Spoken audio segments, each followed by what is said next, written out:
Hey everybody, Economic Ninja here. I don't normally do videos like this, but I wanted to, I was reading this and I thought it was really interesting. It's about XRP and being patient. And I've talked before.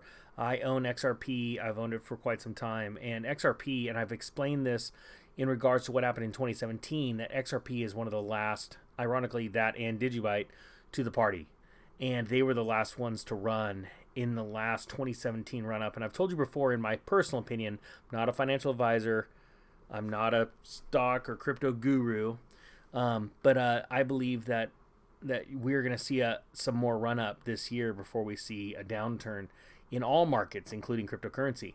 So don't use that as trading advice. But let me give credit to this gentleman right here, JD 757, and this is on TradingView, and he's talking about an XRP pennant ready to break out like it did in December of 2017 with a question mark. So I'm going to read through his comments, and then we're going to look at some things. He said, before reading, get rid of your moon boy mentality with no emotions for dips or corrections. You cannot rule bearish scenarios. Dips are for buying. He said, you can't be emotional in these markets, whether it be stocks, forex, crypto, real estate, etc. You will lose this game following the news and doing what the majority does. News creates emotions. Everything you need to know is on the charts. So I can't agree more with this gentleman right here. You know, the Economic Ninja is all about showing you things that are happening on a big view, and then we go in to invest in things that people don't care about, people discard, and then when they figure out what's really there, because we ended up buying those investments based off of fundamentals, real truth, then everybody dives in and we sell it to them. And then get ready for the next reset. So here's some facts. The stochastic RSI, when we cross, it's bullish. XRP does a 3x to a 74x in price, awaiting cross for bullish momentum. Now, guys, if you know my story, you know that I first got into XRP when it was 2 cents, but and as cool as that sounds, the day before when I was actually trying to get the wire through, it was half of a penny. So I actually missed out on a 300%, or a 3x move on that. So I was really bummed. But I did get it at 2. So I've been doing really good. Now, if you look at it this way, and I did sell in 2017 and came back in around 15 or 18 cents. But XRP makes some really big moves. So it says the RSI is still oversold on the monthly time frame. We are bouncing off trend line for the past 1.5 years. So obviously, to say that we're in a consolidation phase is probably it's just the understatement of the century. FOMO will occur once lawsuit settles and relisting on exchanges. I completely agree. A lot of people sit on the sidelines and they wait for news to happen, but they don't realize that XRP is still blazing. Ripple is still blazing trails and opening up totally new markets with governments and their stable coins, their digital currencies.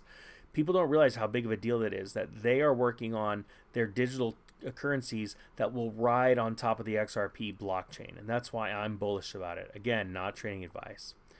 The pennant is getting smaller and there's nowhere else to go. Pennants usually break to the upside in a bull market, which we know we're definitely in.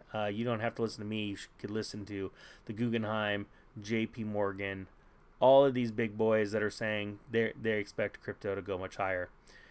In December 2017, XRP breaks out from the pennant and did a 14x. We will make similar moves, or will we make similar moves in December 2021? Well, if you ask one of my business partners, he's saying yes, and so that's why we're still holding on to it.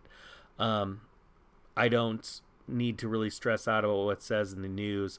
I love what Ripple's doing with the with what's going on with the lawsuit. I love that they're taking them on, the SEC, and I also love the fact that they just haven't stopped moving. They just keep grinding.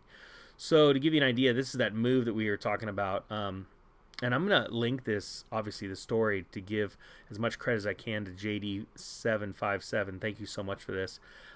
You could see this price swing, and this is when I picked up Ripple. or I mean, sorry, XRP was right, literally almost exactly 2 cents. And so it had already made that massive move. I literally tried buying it right before then. And it made that massive move, which was exciting. And then you could see right here at the 2017 the top of the market where we were sitting. So it was just a killer, quarter for me. But that's how fast it could happen. I literally tried buying it right here, and I ended up having to buy it right here. So that's just a bummer. But anyway, and actually, I know the dates are off, but that was how I ended up buying it. Ended up selling it. I actually sold it right around here, 40 cents. And yes, it still made that massive run, but it was okay because I ended up buying something else that did even better. So it worked out. But my point being is this. This was the last in the crypto bull market of 2017 to run. And quite frankly, I'm hoping for, and I use hope because this isn't financial advice, a much, much higher price. My idea is around here. All right, guys, that being said, this isn't financial advice. Do not buy XRP based off of me. I'm just a dude with a bro hawk and a dream. Heck, I'm in my mid-40s and have probably a midlife crisis going on. I should spike my hair and get a Corvette. Oh, crap, I've said enough. The Economic Ninja is out.